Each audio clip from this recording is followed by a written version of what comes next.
Hi. What's your name and what you're doing at here today?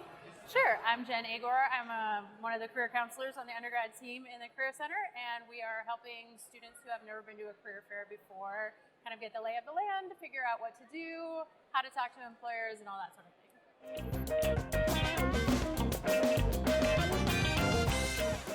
Absolutely not.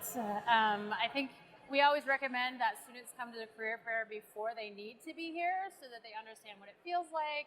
They have the chance to talk to employers and get comfortable with that. They can practice their 30-second pitch, anything to kind of get them comfortable so that when they are really ready to come to the career fair to search for jobs, they're familiar with the situation and they're going to be stronger.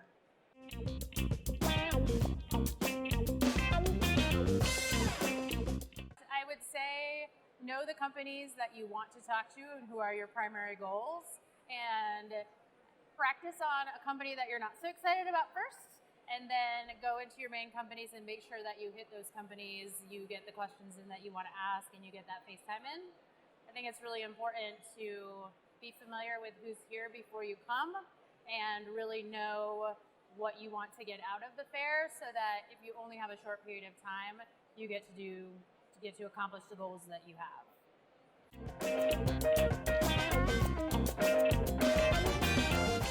A lot of students do bring resumes. It's a very good idea, particularly if you're looking for internships. However, I think companies are probably 50-50 on whether they actually take them or not at a career fair.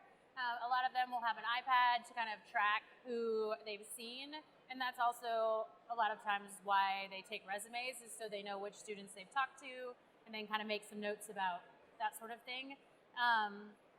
Certainly if you are actively seeking an internship, it would be a very good idea to bring your resume, but a lot of companies will also just ask you to apply online.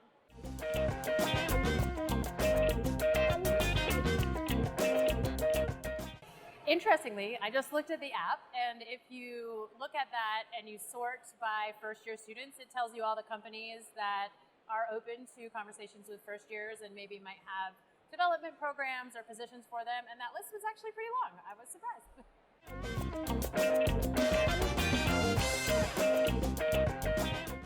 I think that can be really challenging sometimes.